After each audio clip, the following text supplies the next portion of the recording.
CW की एक अच्छी बात यह है कि जब भी उसके ऊपर कोई नया शो आता है तो उसका पहला सीजन या उसके बाद का एक आध सीजन बड़ा अच्छा होता है। जैसे कि हमने फ्लैश में देखा, एरो में देखा, ब्लैक लाइटनिंग में देखा और भी बहुत से शो हैं जो DC के हैं, स्टार्ट हुए CW पर और अभी सुपरमैन एंड लॉइस चल रहा है, वो भी CW पर चल रहा है, वो भी अच्छा चल रहा है। लेकिन आहिस्ता आहिस्ता इसमें बजट कट होना शुरू हो जाते हैं, कुछ एक्टर छोड़ के जाना शुरू हो जाते हैं, कुछ एक्टर्स को ये निकाल देते हैं और क्योंकि इनके पास बजट भी कम होता है तो इसलिए शो की क्वालिटी आहिस्ता आहिस्ता गिरना शुरू हो जाती है। तो इसलिए अगर आप नॉर्मल नैरेटिव देखेंगे ना लोगों का, तो लोग जब भी CW का नाम सुनेंगे ना वो कहेंगे ओ यार ये फिर शो कर रहे हैं शुरू और फारगी होगा, मजा नहीं आएगा। तो लोगों का ये एक पर्सपेक्टिव बन गया है कि लोग समझते हैं कि जब CW पर शो आएगा तो वो बुरा ही आएगा। हालांकि अभी जो सुपरमैन एंड लॉइस चल रहा है सीजन 2 वो CW पर ही चल रहा है और मेरे ख्याल से वो बड़ा जबरदस्त चल रहा है। तो मेरे ख्याल से उन्हीं चीजों को देखते हुए CW एक नया शो ला रहा है जिसका नाम है गॉथम नाइट्स। अब ये जो गॉथम नाइट्स गेम आ रही है मॉन्ट्रियल की, उससे इसका कोई ताल्लुक नहीं है, ये एक अलग चीज है। और अभी इसका सिर्फ पायलट ऑर्डर हुआ है, यानी कि पायलट से मुराद है कि पहले एपिसोड को पायलट कहते हैं। तो उस पायलट एपिसोड यानी कि पहले एपिसोड को देखकर जो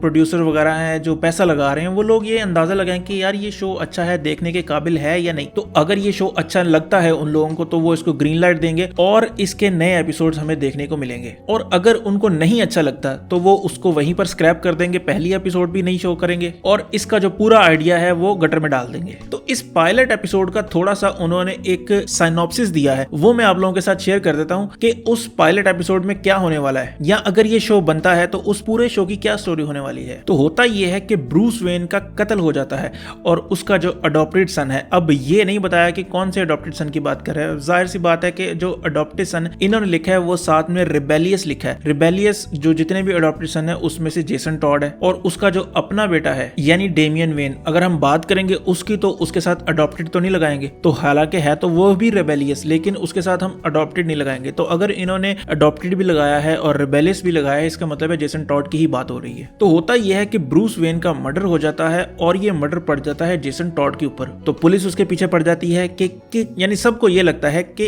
इसने ही ब्रूस वेन का कत्ल किया है। अब जो बैटमैन के दुश्मन हैं उनके जो बच्चे हैं वो भी जेसन टॉड के साथ मिल जाते हैं। जैसे आर्टेमिस है, वो भी बैटमैन के दुश्मन की बेटी है, तो वो शायद जेसन टॉड के साथ मिल जाए। और भी बहुत से ऐसे कैरेक्टर हैं जिनके बच्चे हीरोज हैं, तो वो जेसन टॉड के साथ मिल जाते हैं और वो मिलकर ये प्रूव करने की कोशिश कर रहे हैं कि उन्होंने कत्ल नहीं किया। अब जाहिर सी बात है ब्रूस वेन मर गया तो बैटमैन भी मर गया। जब बैटमैन मर गया तो गॉथम में क्राइम रेट जो है वो काफी इंक्रीज हो गया। तो वो जो बच्चे हैं अब जेसन टॉड के साथ और जेसन टॉड ये सब मिलकर गॉथम में अमन और सुकून बनाने की कोशिश कर रहे हैं। तो ये स्टोरी बेसिकली गॉथम नाइट्स की होने वाली है। सुनने में ये स्टोरी बड़ी जबरदस्त लग रही है। मेन चीज होती है इसकी एग्जीक्यूशन। अगर एग्जीक्यूशन अच्छी नहीं है तो चाहे स्टोरी जितनी मर्जी अच्छी हो उसका मजा नहीं आएगा। अच्छा, इसमें एक आध पॉसिबिलिटी ये बन सकती है कि जैसे कि बैट वुमेन जो शो चल रहा है वो कोई इतना अच्छा नहीं चल रहा, उसमें जो रूबी रोज के जो एलिगेशंस हैं वार्नर ब्रॉस पर, उसकी वजह से बहुत डैमेज हुआ है उस शो को और उसकी व्यूअरशिप बहुत कम है। तो इसलिए मेरे ख्याल से वो शायद उस शो को बंद करके उसकी जगह ये शो ला रहे हो, या फिर ऐसा हो सकता है कि ये नायोमी की तरह एक अलग स्टैंड अलोन शो हो जिसमें बाकी CW वाले जो हैं कैरेक्टर्स का उतना इंटरफेरेंस ना हो। बाकी इसके अलावा इसमें जो एक्टर्स हैं उसका भी कोई डिस्क्लोज नहीं किया गया, ना ही हमें ये पता है कि कौन एक्टर कौन सा कैरेक्टर प्ले कर रहा है। तो ये मेन इन्फॉर्मेशन थी जो मैंने सोचा आप लोगों तक पहुंचा दूं। इसके अलावा आप लोग मुझे बताएं कि आप लोगों को क्या लगता है कि अगर ये शो बनेगा